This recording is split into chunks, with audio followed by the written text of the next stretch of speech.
Κύριε Βάντσικ, ποια είναι η άποψή σας για τους τρεις goalkeeper του Παναθηναϊκού? Έχει πάντα το καλό ότι πάντα είχε καλούς τερματοφύλακες. Και το πρώτο και το δεύτερο και το τρίτο στο Παναθηναϊκό είναι πολύ καλοί τερματοφύλακες.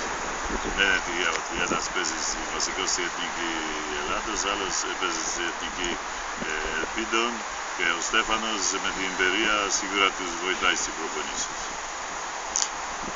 Μπορούν να σταθούν και στο εξωτερικό, τουλάχιστον οι πιο νέοι, ο Καρνέζης?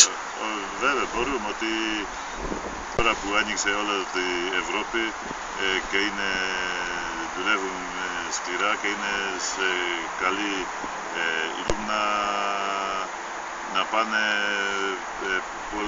πολύ ψηλότερα στην Ευρώπη σε καλές ομάδες και δεν φοβάμαι ούτε για το Καρνέζη ούτε για το Καμπίνο που μπορούν να κάνουν καριέρα στο εξωτερικό.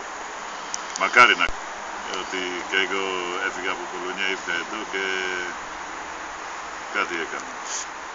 Κύριε Βάντσικ, ασχολείστε ακόμα προφανώς με το ποδόσφαιρο, έτσι? Ναι. Έχω δύο ακαδημίες τερματοφυλάκων εδώ στα Βρυλίσια στο Κένταυρο και μια ακαδημία στη Ελευσίνα στο Πανεπιστημιακό με το Γιάννη Καλιζάκη. Αυτά, ευχαριστούμε πάρα πολύ, να είστε καλά.